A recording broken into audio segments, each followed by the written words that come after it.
I know that you decided to, I guess, be nice on Twitter, and you didn't call anybody out. You know me.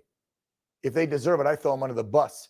Any of these influencers you want to throw under the bus right now, by all means, you can, or you can still be the nice guy. There's a couple unsurprising names on this list. According to the pitch deck that is now available on dailycaller.com, it includes screenshots of President Trump's former failed attorney, Jetta Ellis, who obviously strayed from being a supporter of President Trump, and now she'll do anything for a paycheck, it appears.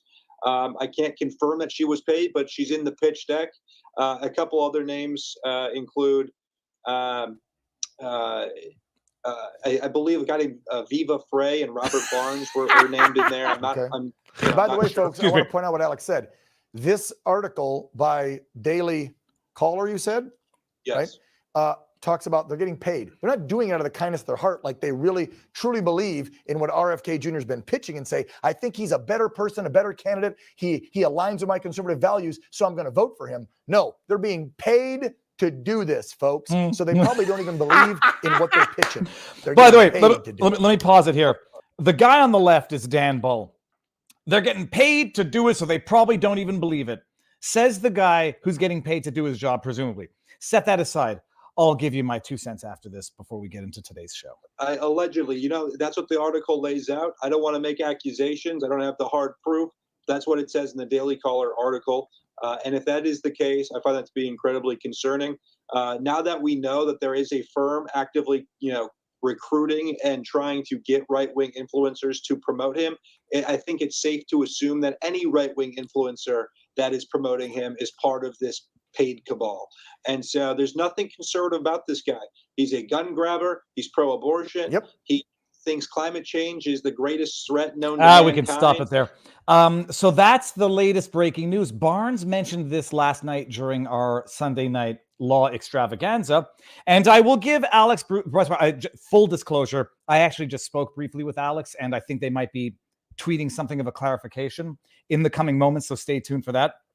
I actually appreciated the way Alex was weighing his words, because he said those are allegations. I can't confirm because I haven't seen any evidence. And I can tell you one thing. I think I know Barnes relatively well, but I don't make statements for others. They can keep looking for evidence because there is not. Part of me feels stupid. Like, holy crap, people are monetizing my name unbeknownst to me. Well, I guess that means I've made it in the sphere, not of influence, because being an influencer is stupid, and using that term is stupid. But I guess I've made it to the point where people respect my opinion enough that I would be within the realm of, I was on a deck and I had no idea. Fantastic. I'll tell you one thing. I don't get paid to promote RFK Jr. because I don't promote RFK Jr. That's what I told us. Like, you guys look stupid because I don't promote RFK Jr. I never have. I have actually vehemently always asserted that if Trump doesn't win the presidency and they succeed in the lawfare, your republic is done. The only reason RFK Jr. might be value added to the Trump campaign is because it should make him reconsider one issue where I think he's, still wrong, Trump, that being the jibby jab. Walking around touting the success of Operation Warp Speed when nobody believes it was a success, not even Pfizer. So it's funny to be now in the realm of the internet gossip. As I tweeted out, I'm not in the game of suing people for defamation. I did have to send a letter of demand to W5 because that defamation was malicious and more categoric than Alex's. He pussyfoot around. He's like, yeah, these are allegations. He's in a deck. Oh, good, I'm in a deck and I didn't know about it. The other guy there, OANN, unless I'm mistaken, you just have to retract a story about Michael Cohen with an affair with Stormy Daniels. You don't want to have to do 2 in 2 weeks. So you want to throw people under the bus, Dan Ball. Make sure you know what the hell you're talking about. And I invite you, fine gentlemen, to watch my show, to watch Viva Barnes Law, our show on the Sunday nights. You might actually learn something. All right. Now, but speaking of the jibby jab, and, we're not going to get into the jibby jab stuff just yet. We're live. Share the link around because I did a very, very poor job promoting this because I was live with Megyn Kelly and Phil Holloway talking about the Trump trial before this. And I'm not sure that I blasted the link around in time, but share the lawsuit.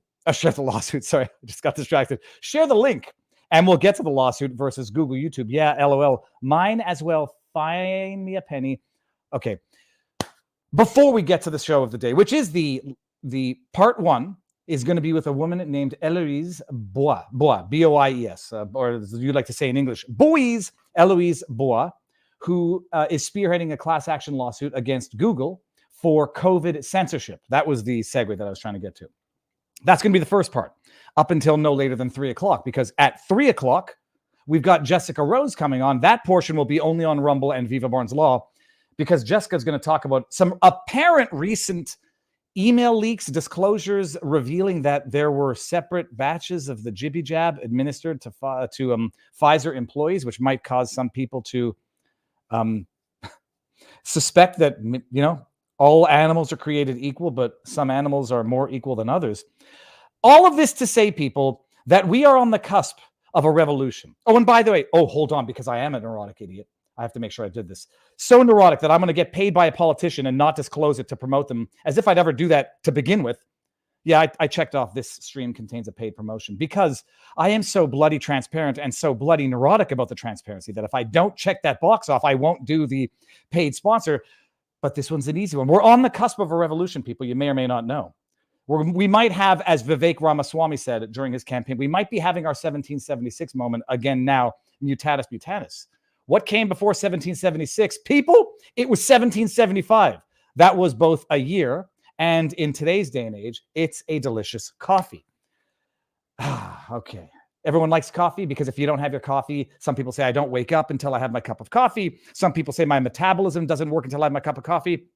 If you are a sleepy Joe Biden with zero cognitive performance, scared of falling downstairs, falling upstairs, by the way, what are you going to do? You're going to want to drink some good coffee. 1775 coffee. It's not your woke liberal coffee. It's not your weak tea coffee. And it's not your burnt, disgusting Starbucks crap. It's good, robust, ethically sourced, delicious coffee.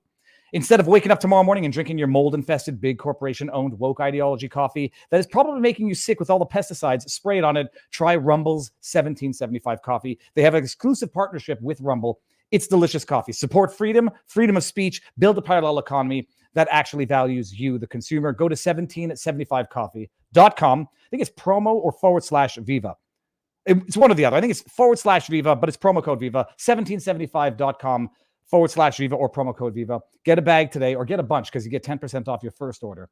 And it's delicious. You got medium dark peaberry, which I haven't had yet, because I drink my coffee like I have. There's a joke in there, but I take dark, strong coffee. I take my coffee like me, short and strong. You won't regret it for a moment. Level up your morning routine. Get a bag of 1775 coffee. You'll sleep well at night knowing your hard-earned dollars are going towards supporting freedom-loving creators like me on the Rumbles. And with that said, people, the link is in the description. And because I'm so neurotic, I'm going to make sure that the link is, in fact, in the description. It is. Neuroses is a blessing and a curse, because I still kick myself for flubs and speeches, but it makes you double, triple, and quadruple check. With that said, and without further ado, people, let me make sure that we are, in fact, live across platform. We're on Rumble. We are on vivabarneslaw.locals.com. Get your questions in on vivabarneslaw.locals.com, and I'll get them to Eloise, who is our first guest, and Jessica Rose, who we all know because she's been on the channel now at least 3 times, I think. So that's it. We're on. Let's do this. Eloise, I'm getting ready to bring you in, madam. Eloise Boies, or as we say in America, Boies. Eloise, how goes the battle? I'm good. Thanks for having me on your show, David. Oh, first of all, it's what I feel bad about is sometimes I don't follow. I try to follow as much news as I can, but some stories get to me late, and some people think that I ignore them, or I'm not interested, or I'm, what do they call it, controlled opposition, and won't talk about YouTube because I'm whatever. So I got to the story late, but I actually saw the story, and I'm like, oh, this looks like fake news, because someone is succeeding in a class action lawsuit, or at least succeeding in initiating. We're not at any merit stage yet. Before we even get there, let me just bring this up here. Everyone can see your name. Good. Tell everybody who you are, because you got a channel. I know who you are. I've done some research, but let everybody know. Yeah, so I started my channel in 2020. It's called Eloises Savoir, and I just started mine in English this year. It's called Elo Wants to Know, which is like a translation. I had English interviews as well, but I focused in French because during the pandemic, and I'm sure you're aware of that, there was a lot of content, alternative content in English, but not a lot in French. And you lived in Quebec, so you are aware that the Dome was going crazy, and I felt that the problem was the fact that people didn't have access to an alternative, decent information. So I started trying, my purpose was to inform people in a factual way. I wouldn't call myself a journalist because I give my opinion, but I was very thorough in the way I would do things, because this is my background is also show business. So I've been a host on CBC before and stuff like that. So I started my channel, and when we say things that go against the narrative these days, we are being censored. So this is what happened to me. Well, a big bell went off, or a red flag went up. Did you say that you used to be a host on the CBC? Radio Canada, yes, I was. Radio Canada is the French side of the CBC, the state-funded media that I have spent a few years now railing against. I'm not going to ask you how old you are, because I know that that's rude and impolite, but what did you do education-wise and in order to get into what you've gotten yourself into? I'm a singer, so this is my background. I studied music, jazz singing, and I also studied acting. So, between 17 years old and 25, I tried to make it in the music business, which I realized was deeply corrupt and sick. And I decided to go back to school, study psychology. And then I realized I don't want to be a psychologist. I don't want to be, I want to help people, but that was not the way I wanted to help people. So I found myself an agent. I started doing more acting, more, I would say commercials, which sucks because no one loves doing commercials, but it seems to be, it's really hard to make it in Quebec because everybody knows everyone. And it's, I guess it's the same in LA and a different scale, but I started being more annoyed with that. And I realized when I turned 30, I started realizing that my career was not going where I wanted to. I was trying to go to producers, start my own shows, and I really wanted to be a host. And every time people would tell me, how many followers do you have on Instagram? And I was like, who cares? Like, I have a great concept, but the word is changing. Cable TV is dying.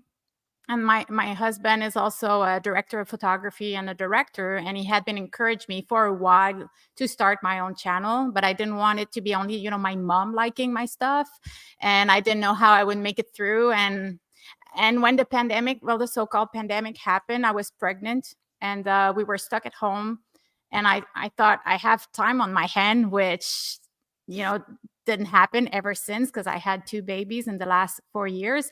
But we thought it was a good time just to start, and that's how I started getting into it. I was already pretty, I had a good background. I knew what I was doing, and I had my husband had all the good gear, the cameras, the microphones. So I was lucky enough that I could start and have a very professional result without having to invest tons of money in it. And that's just how it started.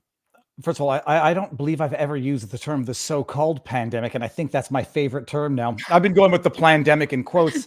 Yeah. That's the so-called pandemic. Okay, I might use that in the future. Just something you said about being in the music industry and it being sick and dirty. Was that the music industry in Quebec, or were you out west in America? I was in America. So yeah, I was aiming, I wanted to be a pop star. That was my goal.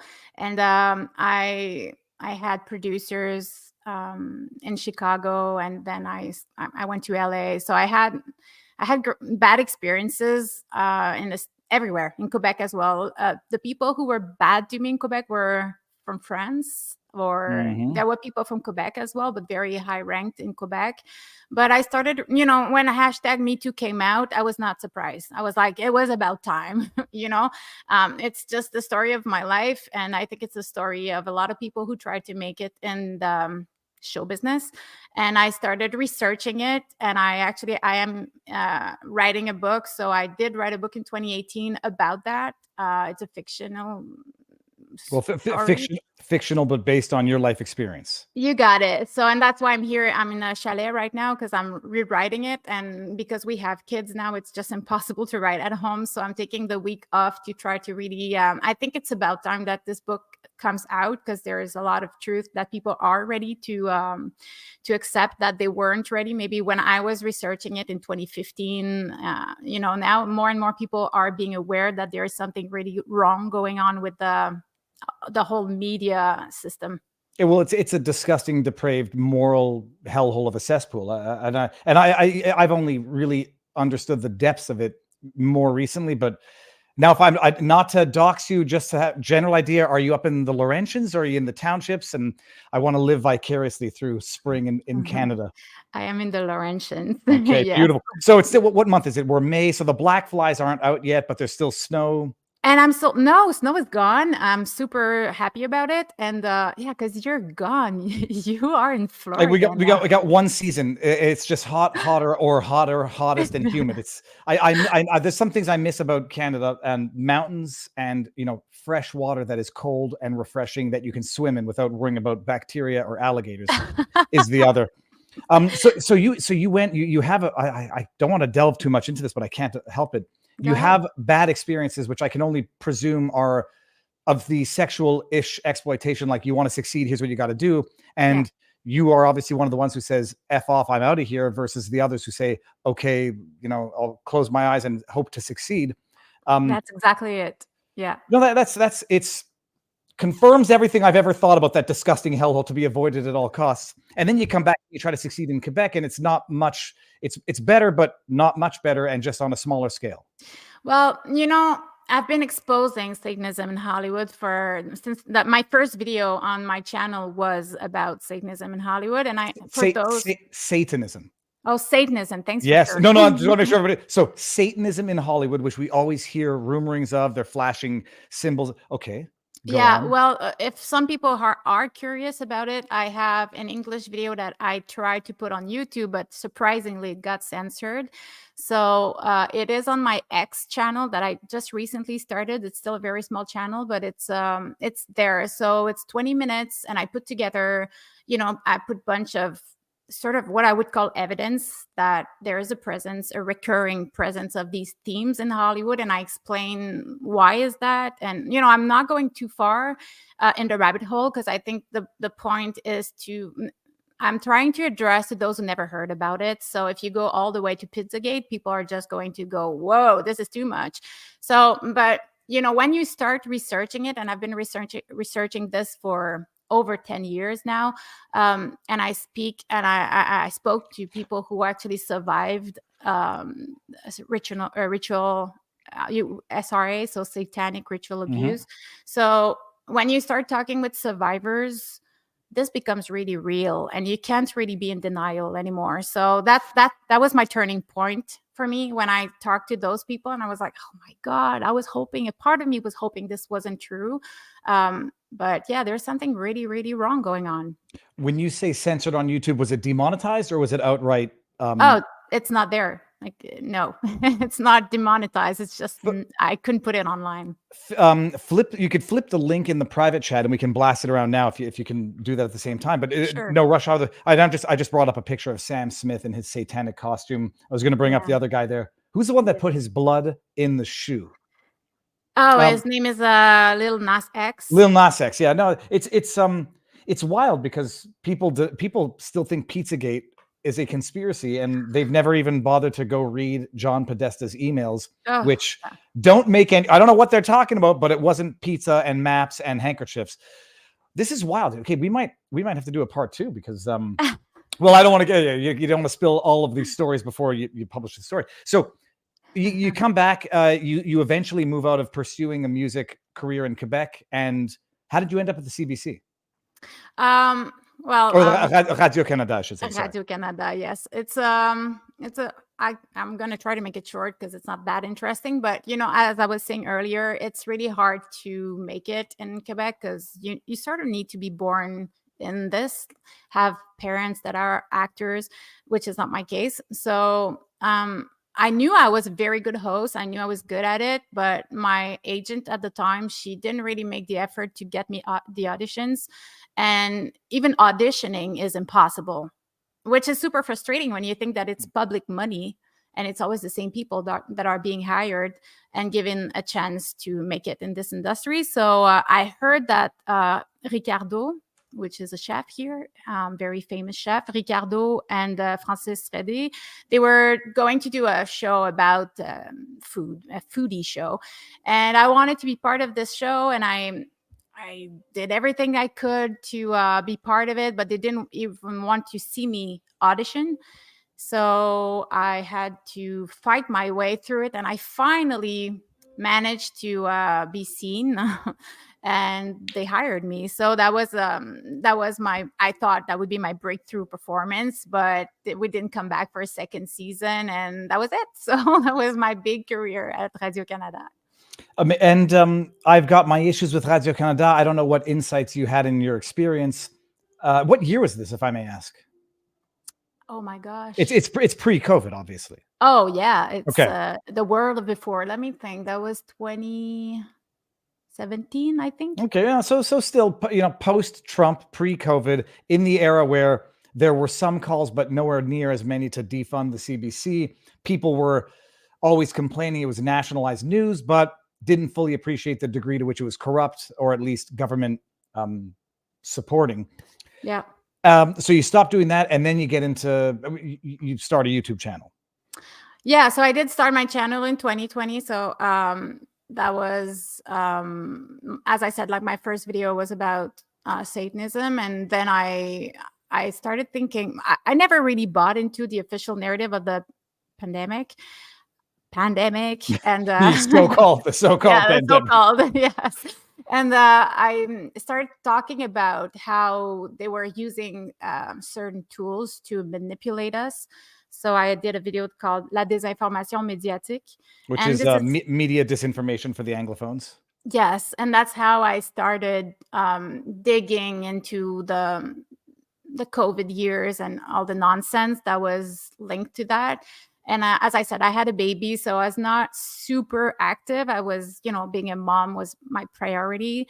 But I felt it was really important that I was doing it because no one was really speaking out. Like there was not a lot of French people who were actually going out and saying there's something wrong, you guys are not well informed. And so that's when I did my video called La Censure, which means censorship.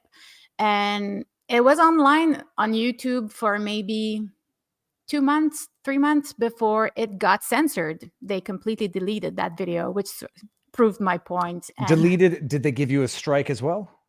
I'm not sure. I think I had a strike. I don't think they always give you a strike. Sometimes they say, oh, maybe you didn't know, and they give you a reason. Oh. But more often than not, they give you a strike and they say medical disinformation, or at the time challenging the WHO. So it was up for 2 months. Did it get any meaningful traction? It did, like meaningful in French Canada, which is decent. I think it had 30,000 views. Yeah, no, that's definitely good. I mean, yeah. And then I don't know why I started triggering more the algorithms, and they didn't like me, so this disappeared. It is now on Odyssey, but this is how my lawyer contacted me. Okay, interesting. So one video gets taken down, then there is no question, once you're flagged, once you're sort of in the naughty list of the algorithm, and they definitely pay more attention to your channel. Mm-hmm. You have other issues. Okay, so how many issues, strikes did you have before you started exploring Odyssey? That's a good question. I can't really remember. I was aware that I was shadow banned, even though it's really hard to prove. Mm-hmm. So, and everybody was telling me you should go on Telegram, you should go on Rumble, you should go on Odyssey. There was so many alternatives that were just new at that moment, and it was a little overwhelming to me. So I chose Odyssey because it was uploading automatically. You would upload on YouTube and it links to your Odyssey, so I didn't have to do any action. So I started just doing it on easily. It was like, whatever, it's going to go on Odyssey, but I didn't have to manage my Odyssey channel, which takes so much time. Yep. So that's how it started. And then I started being really I guess YouTube didn't like me much, and pretty much everything I was doing was being either censored or they call heavily shadow ban. Throttled is another way. Okay, so by the way, do you have a channel on Rumble as well? I am on Rumble now. It's a new thing in French. So for those who are listening today, my only 2 English channels are YouTube or X. So it's Ella Wants to Know, but those who speak French, I'm everywhere. So I'm on Rumble, Facebook, YouTube, X. That's about it. And Odyssey. And look, I'm exclusive with Rumble, and I've had my issues with, well, Odyssey at one point tried to pick a fight with Rumble. I don't know why, because it shouldn't have happened, but no hard feelings. So how do you, so you notice yourself getting censored, and then how does it end up with you petitioning for a class action? Because I'll get to the procedure for Quebec, but you can file for class action. It has to get approved. And so from what I understand, we'll get into the procedure in a second, but you filed, they made a motion to dismiss, or a motion to, a preliminary motion to kick the case, and it got dismissed, and you're going to be authorized, from what I understand, for a class action. But how do you even get to that step? Yeah. So you said at the beginning of this interview that you thought it was fake news, and that just says how jaded we are and how cynical we get about the justice system, because it's just not serving justice anymore. So I was in this space, so it didn't even strike my mind that I could do that. But my lawyer, his name is William Desrochers, he contacted me because he was following me, and he saw that I had been censored, and he told me, he explained that what you probably know more than I do, because legal stuff is not my thing. But he explained to me that the Quebec charter was one of the best in the world, which came as a surprise to me. And he explained to me that it protected us not only from our governments, but also from private corporations. And he said, I think that the freedom of speech is one battle that can be won, because it's a very important freedom in a democracy. And as far as we know, we are supposed to be in the democracy. So he said, I think we could use your case to file a class action lawsuit. And I said, sign me up. Let's do it. I'm not wrong in this. William Desrochers, I knew the name. He filed his own lawsuit back in the day, right? Challenging the curfew. Exactly. In Quebec. This is wild. He's got a beard, like a reddish beard. Yeah. Okay, so William Desrochers, my channel will know him, but only indirectly. He was the lawyer in Quebec who challenged the curfew on the basis that it violated the charter. And not to say I've always been cynical, I'm much more cynical now. His lawsuit, and I said it was obviously it violates the charter. The only question is whether or not it's a warranted, justified charter violation. The judge says, no, it doesn't violate your charter rights, and dismissed his case. And he petitioned the Supreme Court, and it did not get accepted for cert.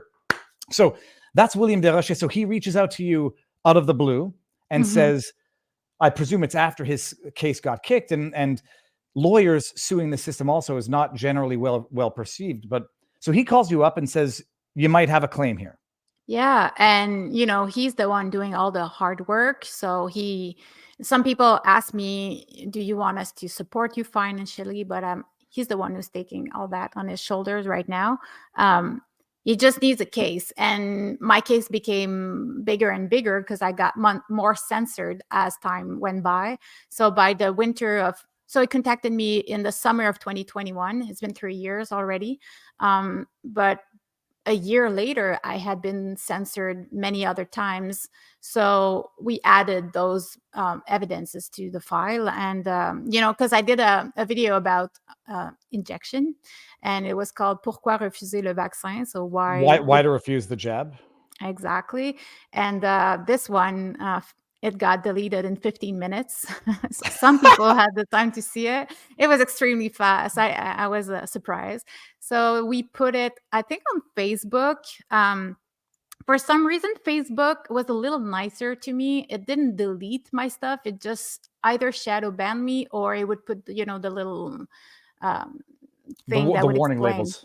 Yeah, the warning label, COVID-19, and their fact checkers knew better than we did.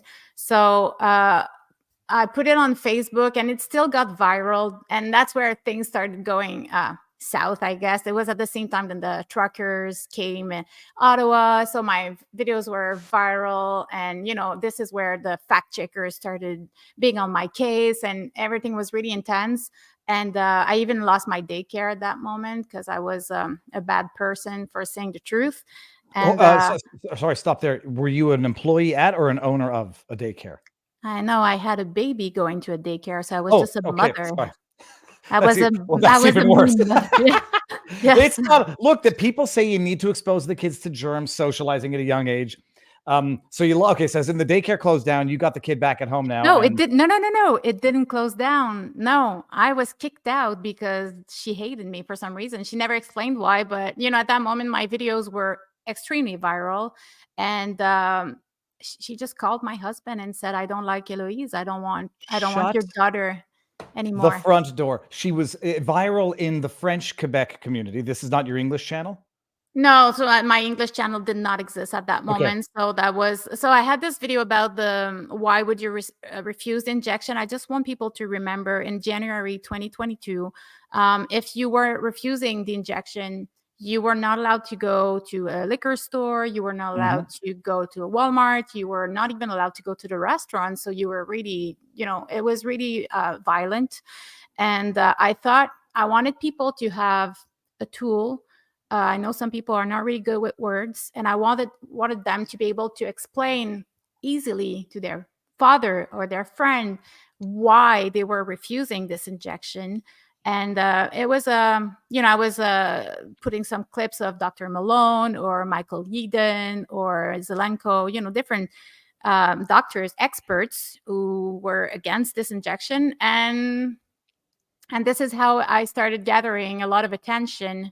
And I think that probably a parent complaint, I'll never know. I'm assuming, but the timing was just so weird, and we'll never know what really happened. But I had never had an issue with this person before. And then, someday she says she hates me and she doesn't want me anymore. It's so wild. I mean, hold on. I'll just show everybody. This is kind of funny as we speak about this, that I've got the banner.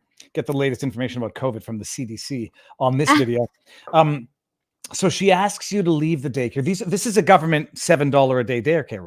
No, right? It was not even. I didn't manage to find those at that moment. It's so hard to find a daycare. So it was a private daycare. Okay. Yeah. Well, not that changes anything, but it's just in terms of sanctions or recourses. So she says, "I want you out," and it's not like you'd even stay there, even if you had a lawful reason to stay there with someone who doesn't like you, and by extension, your kid. That's outrageous. Okay, fine. It is. It was a rough moment. And this is at the time when they had the vaccine passports. People don't really appreciate this because Quebec, we had it not just worse than other provinces and countries. It was insane. We had the two curfew sessions. One lasted 5.5 months in 2021. The other one was like a month and a half in 2022. We had the vaccine passports where you had to show a QR code to get into restaurants, libraries, movie theaters, big department stores. Yeah. We had it worse than other places, and notwithstanding all of this, we also had it worse in terms of number of deaths, but who knows? Oh yeah. So William contacts you, and by the way, here I found the article. This is fantastic. William Desrochers. I was following his case at the time, and I thought it was a no-brainer. Man challenging Quebec's curfew was rejected by Superior Court Monday for failing to demonstrate that the curfew imposed a serious and irreparable prejudice. Holy hell! William Desrochers, a lawyer from Gatineau, filed the application, and Supreme Court refused to hear it. So he contacts you because it's always been. It's just not because I'm smart. It's not to like toot my own horn at all. Some people are going to actually fault me for not having been the one to do it. I've always said, like, in Quebec, for good or for bad, we've got a very strong Consumer Protection Act, Loi sur la protection des consommateurs. And well, actually, now I remember the reason. I always said, look, we've got a strong Consumer Protection Act, but I'm not a consumer when it comes to YouTube. I'm a merchant because I'm actually, using it as a business. So I'm not able to file under that suit. The censorship lawsuit, I never, don't think I really ever thought about it that way in terms of nominal damages for charter violations. So how long do you flesh out this theory before you put it to paper and file it? He started working on it the moment we talked on the phone. So I would say by the end of the summer of 2021, he was trying to send it to YouTube, but only to have it delivered, like the official served. Served. It took months. He tried in Montreal, didn't work. So he tried their office in LA, didn't work. So it was extremely complicated just to have them being informed that we were going to do that. And then, they tried everything they could to make this long. That's why it's been 3 years. They wanted to interrogate me. Was that depose or examinations, but they want to because so you file a proposed class action. You're to be the lead plaintiff or the class representative, and so I think I might not be totally up to date on my procedure, but I think they get to examine the proposed class representative to see if they're capable of representing the class effectively. Yes, and I would say I think their angle was to prove that this was not material for a class action lawsuit, because the group is really wide. It is everyone in Quebec. So if we win, it's going to be very expensive for YouTube. And we're, I think, asking $1,000 for the ones who were like you and me, the content creator. And I think it's $500. I'm not Yeah. even sure for those who are receiving the information. So it's So $1,000 for creators that have been censored and $500 per class for those who were denied the right to see content. exactly. So everyone is concerned. So they were just trying to prove that I was the only one, which is ludicrous. I might join. I think I was a resident of Quebec at the time. I might join on the creator side. You're welcome. Yeah, everyone is at this point, no one has to do anything because I've been asked the question, I want to join. How do I do? Basically, at this moment, there's nothing to do. But eventually there will be, I think the procedure will be if you want out, you can sign. Because some jurisdictions have an opt-in. Quebec has an opt-out of class actions, and you're deemed to be in it unless you opt out after a certain notice period. And we'll get to some more of the boring procedure stuff afterwards. So it took you a long time to serve because I presume you got to go to the. I don't even know how you get foreign service recognized in Quebec, but I know there's a way. You got to serve the lawsuit on them so they know they're getting served, so they appear in the court. And so it takes some time to do that. They finally do it. First thing they try to do is get you booted, or to say this isn't proper class action material. This is a sole claimant. And what was it? So you did get deposed? Well, actually, William had to prove that I was not the only one. So I put online on my channels. I asked people, I know you guys actually had been also censored. So if you want just to comment some testimonies. So I think within 24 hours, I had 15 or 20 people who said this happened to me, this happened to me. So it's just like a waste of time because the CEO of YouTube said herself that they were deleting videos from YouTube if it didn't respect the WHO recommendations. So they were not even hiding it. So it was just like a waste of time. And we did have to waste many months to try to prove that. And in March, so just very recently, for the first time, I went to court, and the judge was really, really kind to me. I had a very good feeling. He seemed a very decent man, and he said he would take probably 5-6 months to do his judgment, and finally 1 month later, and the judgment came. So it came pretty fast, and I'm super happy that you are inviting me today to talk about it, because obviously mainstream media didn't give 1 second to this story. It's wild. I mean, because it's not nothing. You haven't won anything yet, period. Sorry, I'm spitting all over the place. All you've had is I'm salivating at the idea of YouTube getting sued. You haven't won anything. What this is authorization to proceed with the class action. And like the judge said in his judgment, maybe YouTube might have good reasons for doing what they did, but they have to answer for it. And maybe there's no damages. Maybe there are. But so they tried to challenge your status as the class representative to say, this should be a single person. They lost on that. Were they trying to dismiss it outright beyond that? I mean, maybe you're not, I don't know if you're able to explain the motion that brought it to court was to dismiss the action entirely, correct? I think so, but you're right. I might not be the best person. William would be better than I to really explain that. Okay, so, and bottom line, so they try to kick it and they don't. And this judge who, I know he had a Polish last name because I've never heard. It was like, it had a G, an R, a C, a Z, and a W in it. But I was like I forgot his name. I'll look it up in a second when you're talking, but it might take someone coming from the Eastern or having, I don't know if he has any experience from actual censorship from outside of Canada, but a different perspective maybe, because it seems obvious. But the bottom line, you get to proceed with this class action lawsuit.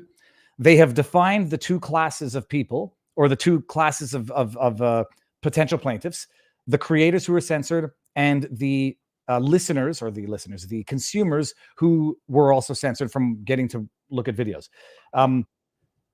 Would you know what the next steps are in this case now, or like what your next step is? Yeah, for what I understand now, it's putting together the jury members, and my lawyer William will be having a page on his website shortly, probably over the summer, where people will be able to go and put their own testimony for those who feel like they want to join and explain what they've been through. Because we need to have more testimonies, I think, at this point, more witnesses. So that's what I understand that's happening. But he said to me, we're in it for almost probably again 7 years. So it's, it takes forever. So I'm just hoping that our judge will be there until the end, because he seems very reasonable and he seems to be the only one in Quebec. So I hope he's not going to retire before. Well, so that was my question. Sorry. In Quebec, with civil cases, typically you don't know which judge you get on any given motion, and then you get a separate judge for trial. Class actions, do you know this? He is appointed to the case for the duration of the class action. That is my understanding. Okay, because that's a big important thing. Like, it's not every jurisdiction that when you go to court, you just fall on whichever judge is there. But when it comes to class actions, he now has carriage of this entire case. So. And if I might, he's also in charge of the Facebook case, because William also has like a sister case with Facebook, and he also authorized the Facebook case. So he seems to be reasonable. I think that people were making the standard Hillary Clinton "I'm not suicidal" joke. Like, the judge had better. He's Yeah. not. He's not an old man. He's not a young man either. Yeah. So that's wild. And now, I mean, well, first of all, you get the judgment. For anybody who's never been involved in the practice of law, did you read the conclusion first, or did you torture yourself by reading without reading the conclusion? I'll be honest with you. I have a baby, and I have a small toddler, and William sent me the PDF that I sent you, and he said, and that's it. I don't think he even bothered explaining anything to me, and I was like, oh my goodness, I can't read this, and I don't understand, and this is not my world. So I said, can you please translate briefly to me what that means? And he said, we've been authorized. I was like, thank you. Thanks for. And I didn't even, you know what, I'll be honest, a Canadian Independent wrote an article about it. I think that's how you found out about that. So I'm very grateful that they actually started talking about it. And it's through them that I sort of more understood what was going on. See, I'll bring it up just so anybody. Well, first of all, the judge's name was Lukasz Galanosik. And I don't know where he was born. I'm gonna double check. He might be born in Canada, but certainly sounds like he might have. He has a small accent, so yeah, very, very subtle. If he's not, an immigrant, maybe the child of immigrants who might have lived under certain regimes that might be more. I might find this type of censorship objectionable. When I was a lawyer, I would torture myself. I would get the judgment, read it through, and you read it and you don't know where they're going necessarily. It's long, but then you go scroll all the way down, and then you get to the beautiful conclusions. Where was it? Well, it says conclusion. Hold on a second. Here, and I've translated it already, but this basically says grants the plaintiff's demand, authorizes the the filing of a class action in damages, compensatory and punitive. And then it defines the groups. So it's not that it's not nothing, and it's not that it's fake news. It is massive. And I was looking, Eloise, and you'll tell me, I don't know that CBC or Radio-Canada has reported on this yet. Do you know if they have? No. So this year, the only mainstream media that talked about it, for what I'm aware, is the Journal de Montréal. And it was, I would say, a defamatory article that said twice where I lived. Shut up. No, I'm serious. I was super pissed. I don't need people to know where I live.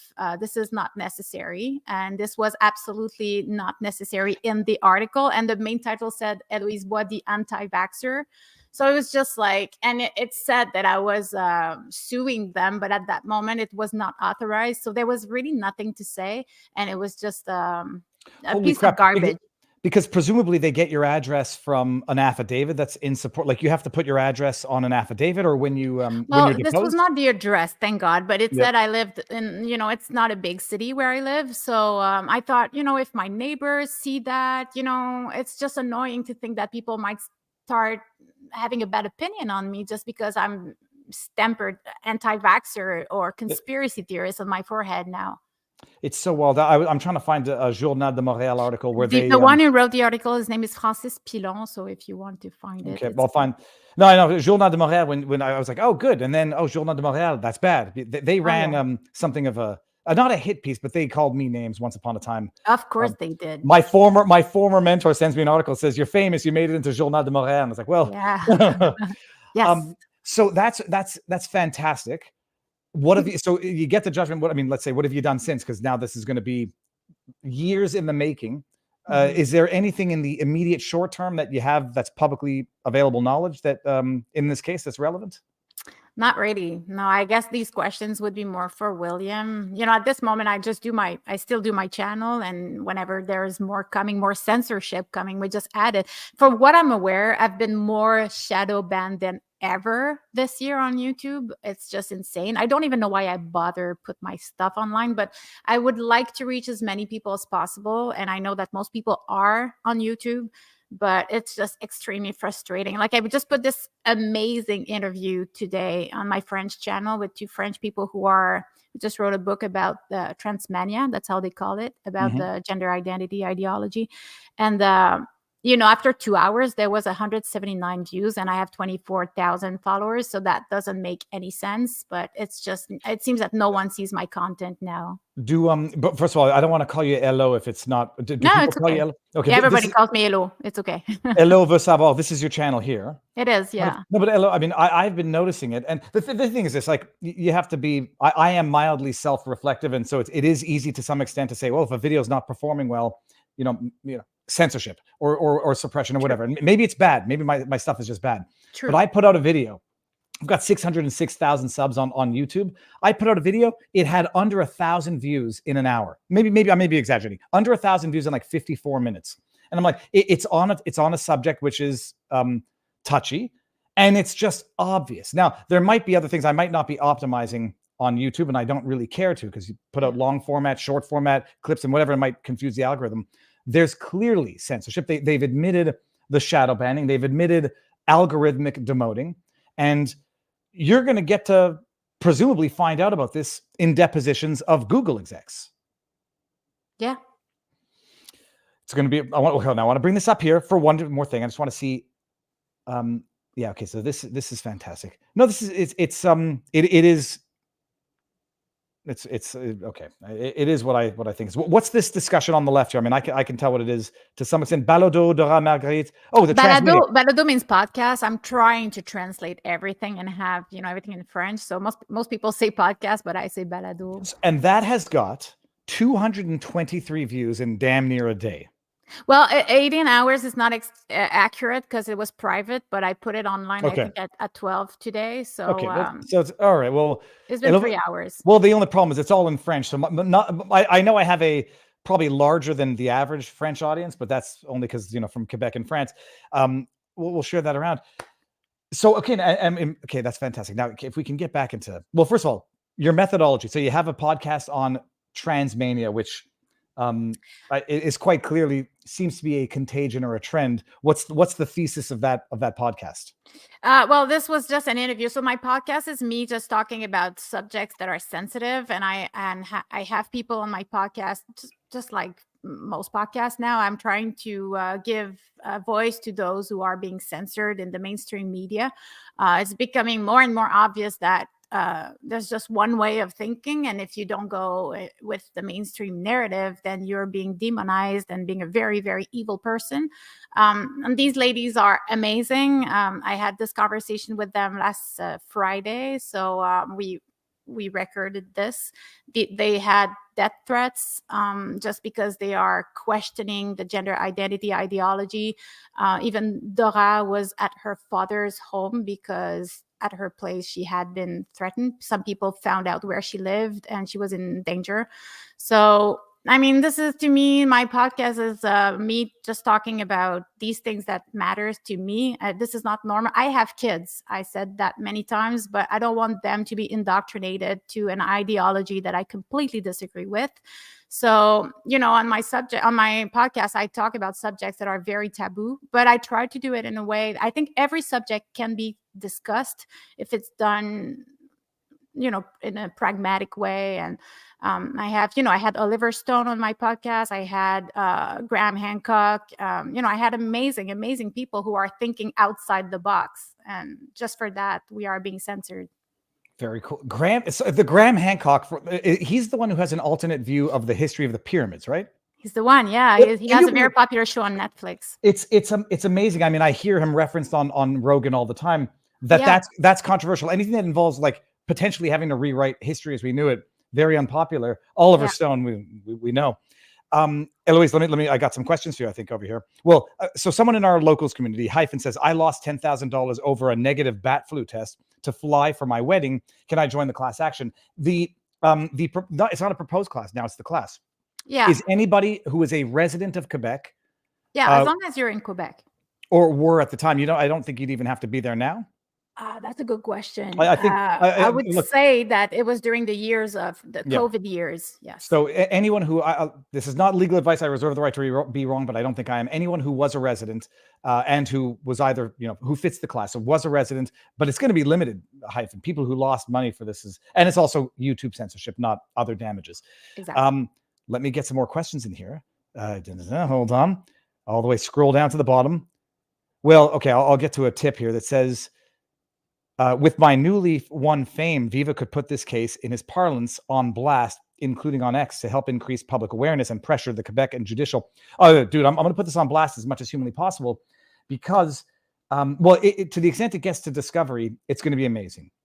That this succeeded in one province, other provinces should follow suit, and then you can potentially have them join for a national class action in Canada, and then people should be trying to do this in certain states that have very robust consumer protection laws. This is why I don't understand why no one's tried anything like this out of California.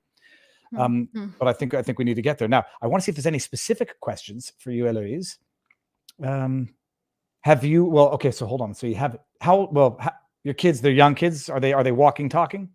They are toddlers. So I have a 16-month-old baby, and my daughter is turning 4 this summer. That's fantastic. Any plans for more children? Oh, no, it's done. I'm done with that. And I'll tell you, from someone who went from the 2 to the 3, that's where the exponential difficulty becomes. Having 2 kids is fine. Like not much of a difference to 1. 3, you're outnumbered. And oh my goodness. You have 3 kids? Yeah, I got 3. It's congratulations. Yeah. How old are they? 14, 10, and 7 or 8, give or take. It's all roughly that. Let's see here. I'm going to see if I got any questions that there have to be questions for you here. No, maybe we answered them all. Well, I think it's fantastic. So you're still creating content. You need to focus on the Rumble side of things. I am. I've been told that a lot. So I now everything I do goes on Rumble, and but it's just. I don't know. It's just so much work. Well, no, it is work. There's no question about it. And look, and I'm exclusive to Rumble, so I'm partial. But it's I found where it's Rumble for long format content. People love it. It's an active chat. It's an active crowd. You got the Rumble rants as a method of subsidizing the channel, and so it's undoubtedly the way to go. Twitter's good also, but I don't know how effective the monetization is. No, it sucks. Well, yes.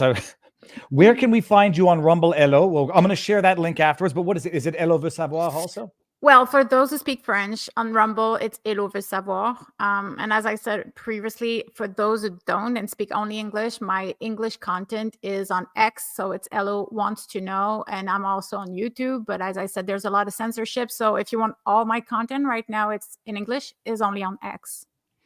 And in French, is Eloise veut savoir everywhere. Okay. And now Roustang in our vivabarneslaw.locals.com community says, if as Eloise's lawyer said, her lawyer told her that Quebec has strong protections, it's unlikely that the other provinces could join the class action. Well, so are you able to flesh out? There's a portion of it that is based on consumer protection law. That's for the consumers of YouTube. And then the other portion for the content creators doesn't rely on the Consumer Protection Act. Is that? I'm not even sure. Okay. I think that's my understanding, but maybe I'll get William on one of these days. You should. No, it'd be amazing because I've been following William since his lawsuit against the government, where it blew my freaking mind. It got him a lot of attention, that's for sure. Even though it didn't work, a lot of people, the Gazette talked about him. So yeah, we found out about this man at that moment. Yeah, you need to also. I mean, I would suggest putting the English content up on Rumble as well, and maybe You're right. It's a good live active community on Rumble, and I'll it seems I to will. be the market for long format. Eloise, so everybody knows where to find you. If I could trouble you, send me all of your links by email, and I will pin them. I'll pin them right after this. And can we do periodic follow-ups? Oh, yeah, please. And you know what? That's funny because I tried to reach you earlier this year because I asked people who should I get on my channel, and your name came, and I thought, oh, that'd be nice to have him. And we actually met in Ottawa, the two of us. You were doing a Vox Pop, and I was there. I was also covering what was going on, and then we sort of talked. And I tried to reach you, and it didn't work. But you are all you would be welcome on my show as well. That'd be nice. We have a digital handshake. You'll let me know when, and we'll do it sooner than later. Okay. And by the way, my 514 number no longer exists, so that might be why. Oh no, I tried to reach you on X. I didn't have your phone number, so but now we are in contact. So we are in contact, and we will do it 1,000%. You're amazing. Thanks for doing what you're doing. It is so important. First of all, thank you for doing what you're doing, because it's not that I'm lazy. Nobody should rush to look for litigation, and certainly not class action litigation. But someone has to do it. Someone did it. You had the claim, and you found a judge. And may this be the first domino in a series of dominoes. Oh, I really wish we're going to make a difference. All right. Awesome. Well, we'll be in touch, and I'll be on your channel sooner than later. Thank you. Bye-bye. Right. Have a good one. Bye-bye. You too. That's amazing. That's amazing. Now I got a dog who got up right at the right time. I'm going to do one thing because I hate drinking. I've realized also I don't like drinking out of a can when I have a guest, because I go like this and then it blocks the face and it looks weird. I'm going to finish this before I bring on Jessica Rose.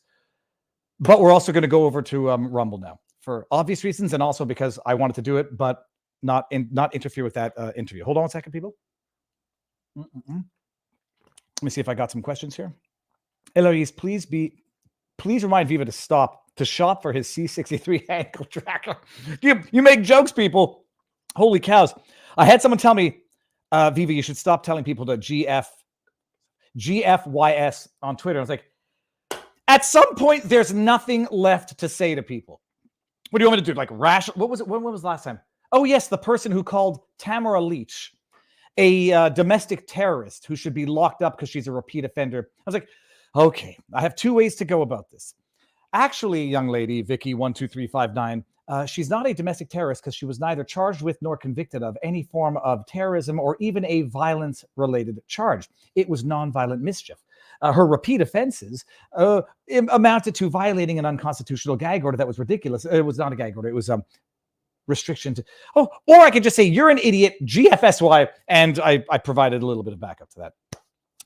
But that's it. So hold on. That was just a way to kill some time while I do this. Last sip, I promise. And there's no alcohol in this. It's far too early. What time is it? Yeah, it's still too early. Oh, now you're going to hear me swallow like it's going to be ASMR. Jessica Rose is in the backdrop. We are going to talk about some Pfizer. I need the details before I make the public statements. But there's been some apparently revelations, disclosures, leaks, or whatever, that there were two different types of batches, apparently, for the general public and for Pfizer employees. I also have some questions for Jessica. She's a PhD. I forget how she described it. Wildly smart. You know her because she's been on the channel a number of times. But what I'm going to do before we do anything is end on CommuTube.